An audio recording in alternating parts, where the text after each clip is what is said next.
Y ya estamos con la directora de la Embajada de la Luna, Patricia Méndez Fadol. La recibimos con un fuerte aplauso. Muchísimas gracias por estar hoy acá. Y bueno, es misterioso, es mágico, pasan cosas cuando uno se mete a hacer algo sobre el Palacio Salvo, ¿verdad? Sí. ¿Cómo te aparece esta idea de hacer este documental, La Embajada de la Luna? Que aparte de un edificio, con toda esa historia, con toda esa magia y con la cantidad de gente que vive ahí. Me estabas contando que en un momento eran como 1.800 personas. Sí, sí, sí. Bueno, todo parte, en realidad, cuando la primera vez que entré al Salvo, que me di cuenta de las ganas que tenía de conocerlo, y empecé a investigar y me di cuenta que no había nada hecho en profundidad, así a nivel de documental, ¿no? Y ahí fue como que dije, no puede ser que el ícono de la ciudad no tenga su película, no tenga su documental, o sea que... Y ahí como que me sentí como medio como que la obligación y la responsabilidad de hacerlo, porque en el momento que me di cuenta dije, bueno, no hay que hacerlo. O sea, es como... Bien. Y bueno, y a partir de ahí empezó un viaje que duró 13 años, así de esa gran responsabilidad que viste cuando ya te embarcás, es algo que yo al menos no me podría haber permitido haberlo dejado, más allá que no fue fácil, porque bueno, no tuvimos financiación, tuvimos solamente un fondo de desarrollo, entonces bueno, la manera que encontré fue en los tiempos libres, iba avanzando, siempre con la esperanza que en algún momento iba a salir algún fondo y íbamos a poder concentrarnos más a nivel de tiempo. Apurar los procesos. Pero bueno, no sucedió. Y después, bueno, después de haber transitado todo esto, mirás para atrás y decís, al final fue mejor, porque lo que genera el tiempo, o sea, la riqueza del tiempo no te lo da más nada. Nada más te lo da que el tiempo. Y esta es una película que es una película compleja de abordar por el espacio, que no es un espacio fácil, que tiene muchas capas. Y necesitaba un tiempo para decantar, un tiempo mismo para mí, o sea, de yo madurar en muchos aspectos, ¿no? Imagínate, yo cuando arranqué esto tenía 31 años. Claro. Y lo terminé de 43. Entonces, o sea, quieras o no, yo también maduré mucho, crecí mucho en muchas cosas. Entonces, también el encare, la manera como de todo el proceso de edición también requiere cierto... si se quiere, cierta madurez. Contémosle... Ay, perdón que te corté. No, sí. Porque me quedé pensando, que es algo que nos sucede a veces acá, que como vemos, nosotros los tres sabemos de qué trata la película, pues uno dice, bueno, sí, es un documental sobre el Palacio Salvo. Y capaz que se imagina una cosa como mucho más estructurada, más histórica, línea de tiempo, esto empezó así, esto pasó así, así. ¿Por qué ese abordaje tan particular que tiene? Sí, bueno, porque a mí algo que me generaba el Salvo es que es un espacio poco habitual. O sea, es un espacio... raro, misterioso, mágico, muy diverso y también, o sea, su arquitectura también te pide un abordaje diferente. O sea, el mismo edificio te pide un abordaje que no sea el clásico, que no sea de una manera convencional, porque o sea, yo también utilizo mucho el lenguaje narrativo como una manera de contar el edificio, ¿no? Entonces, como no porque la arquitectura habla. Claro. La arquitectura del Palacio Salvo. Claro, entonces como la arquitectura habla, los personajes hablan, la música, los espacios, la luz, o sea, todo eso te va contando de alguna manera. Y también era una cosa también mía de experimentar maneras diferentes narrativas, que bueno, esto al ser un proyecto que no tenés ninguna presión de nada, podés jugar, o sea, yo como que todas las cosas clásicas las hago para mi productora, ¿viste? Ahí está más o menos, ahí tenés que mantenerte en ciertos márgenes, pero acá era como bastante libre y el Salvo te permitía también esa libertad por los personajes, por la inspiración del arquitecto, o sea, como que tenía muchas cosas que te permitían buscar otras maneras narrativas que no fuesen las clásicas, claro. ¿no?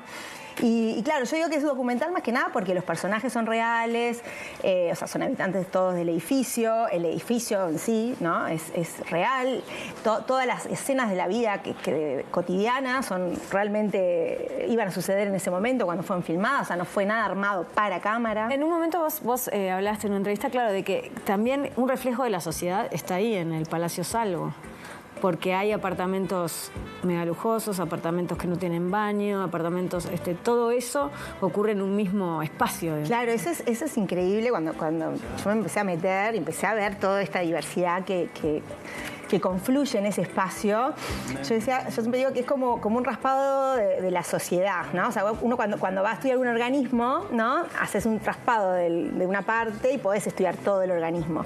Yo digo que el salvo es como un raspado de la sociedad, donde vos podés ver muchas capas de la sociedad y muchas edades, muchas clases sociales, maneras de habitar, todas tan válidas unas con otras.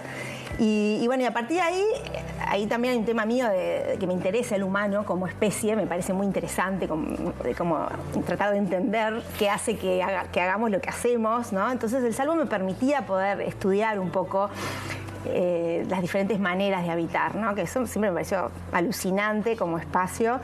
Y bueno, sí, yo por eso también hablo que es una sinfonía de la vida, ¿no? Claro. Bueno, ese crisol de personajes y situaciones que aparecen, ¿eran muchos más y terminaste eligiendo lo que te parece representativo o fueron más o menos lo que accedieron y trabajaste con lo que tenías? No, en realidad entrevisté a más de 80 y de a poco fui depurando. O sea, en realidad cuando ya los iba a filmar era porque ya estaban elegidos. Claro. O sea, no filmé a nadie que después no quedó. No, y que después es difícil eso, me imagino. Che, no quedé yo, claro, que tan mal lo hice. Claro, yo entrevisté a mucha gente, pero yo cuando ya llegaba a la etapa de la filmación, ya habíamos elegido una escena de su vida. Yo el día que iba a filmar era una escena que habíamos llegado en mutuo acuerdo, que en cierta medida contaba la esencia de esa persona en que estaba transitando en esa etapa de su vida. Entonces no era cualquier escena, eran escenas importantes que los describían a ellos, porque como que también, como son solamente 2 apariciones de cada personaje, era importante que esas escenas narraran algo importante para ellos, ¿no? Claro. Y bueno, y obviamente que en esta depuración quedó mucha gente afuera que los había dejado y que te dolía en el alma porque decían, sí, ¿cuál de todos más interesante? Y bueno, y también en el interín se me murieron varios personajes, muchos se mudaron. No sé, por ejemplo, claro, tenía un mago, ponele, que era el mago que tenía la primer maleta del mago Ariel y que iba a hacer cosas de magia por el salvo y todo, y se mudó. Y no sé, y así fue pila de personajes que estaban buenísimos y que en un momento dije, no, o sea, yo sigo esperando que ganar un fondo, me voy a empezar a quedar sin personaje porque, o sea, se está muriendo, se está mudando, o sea, la vida no te espera, ¿viste? Entonces es como que también eso, cuando trabajas con material creativo que es de la realidad, tenés que acoplarte y tenés que, bueno, nada, hacerlo como se pueda para poder rescatar lo que estábamos buscando, ¿no? ¿Y cómo es la anécdota que me estabas contando recién fuera de cámara de cómo decidiste estructurarlo? Porque también tiene como una cosa esotérica. Los cantos. Lo de la estrella. Ah, bueno, que la teníamos, sí, bueno, esa estrella que ven es la estrella de los magos. Y esa estrella la película está estructurada con esa estrella, que bueno, que en un comienzo yo había dicho de estructurarla en una semana, ¿no? Eso sí, yo había pensado que todo sucediera en una semana, más allá de que no suceden, obviamente no fue filmado en una semana, pero me parecía como un orden posible de todas estas vidas que fuera en una semana, ¿no? Entonces cuando me encontraba viendo cuánto iba a durar cada día, bueno, estaba como en esa parte de la estructura antes de empezar como a meter tijera en el material. En un momento termino y digo, bueno, va a durar 9 minutos cada día, 9 por 9, 81, no sé, tenía todo un cálculo ahí matemático. Y dije, bueno, voy a empezar a editar, muevo el mouse de mi computadora, yo en ese momento no tenía protector de pantalla. Y cuando muevo el mouse me aparece una estrella congelada de 7 puntas y de 5 puntas. Era como una estrella como en movimiento, ¿no? Y entonces yo veo esta estrella y dije, a la miércoles, ¿y qué estaba haciendo? Estaba con la estructura. Entonces dije, acá tengo que prestar atención a las estrellas de 7 puntas y de 5 para la estructura. Entonces empecé a investigar, empecé a buscar significado de estrella de 7 puntas y me encuentro con esta estrella, que es la estrella de los magos, que justamente el orden de los días de la semana viene de esta estrella. Porque uno podría decir, ¿por qué? Porque el orden de los días de la semana podría haber sido lunes, jueves, sábado, martes. ¿Por qué? ¿Por qué el orden? Lunes, martes, miércoles, jueves, viernes. Es por esta estrella, que es que los astrólogos antiguos lo que hacen es que ordenan los planetas. En esa época la luna y el sol también eran considerados planetas. Estamos hablando de 3000 años antes de Cristo, Egipto, astrólogos.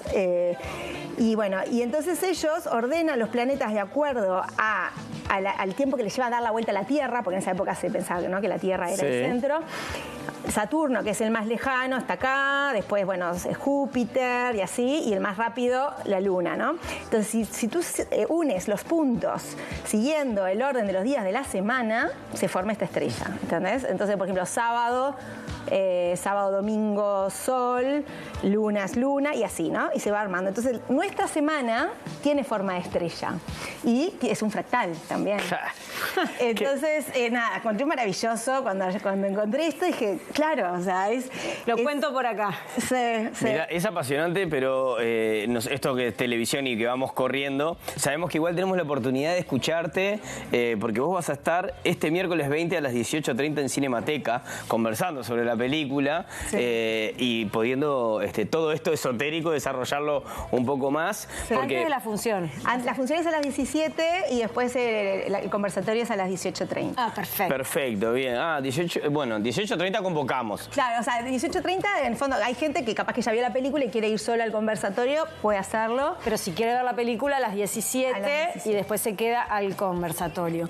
Y además, hay una promo que es buenísima, que es que si vos vas al paseo guiado del Palacio Salvo, ahí podés conseguir un 2x1 para ver la película en Cinemateca. Y el Sodre. Y si vas a Cinemateca o el Sodre, conseguís un 2x1 para hacer el paseo guiado. Sí, exactamente. Me quedé como una estrella, seguimos con las estrellas. Está todo conectado, estamos todos conectados. Patricia, quería agradecerte muchísimo por tu tiempo, felicitarte una vez más por la película y por llevar adelante el proyecto más allá de los años y todo lo que pasó. Siempre hacer cosas es lo mejor, así que felicitaciones. Bueno, 1.000.000 de gracias por la invitación, es un placer para mí estar acá. No, por favor, para nosotros. Muchas gracias por haber venido. Y me gusta, vámonos a la pausa con esta imagen, la Embajada de la Luna, porque claro, lo que está ahí arriba no es el faro, es la luna. Es la luna y es una escena de la película y sucedió realmente. Así que nos vamos con esta escena. Y amiguita, nosotros volvemos ahora en unos minutos que tenemos a Liniers y tenemos a Kevin Johansen a través del Zoom. Exactamente. Ya venimos.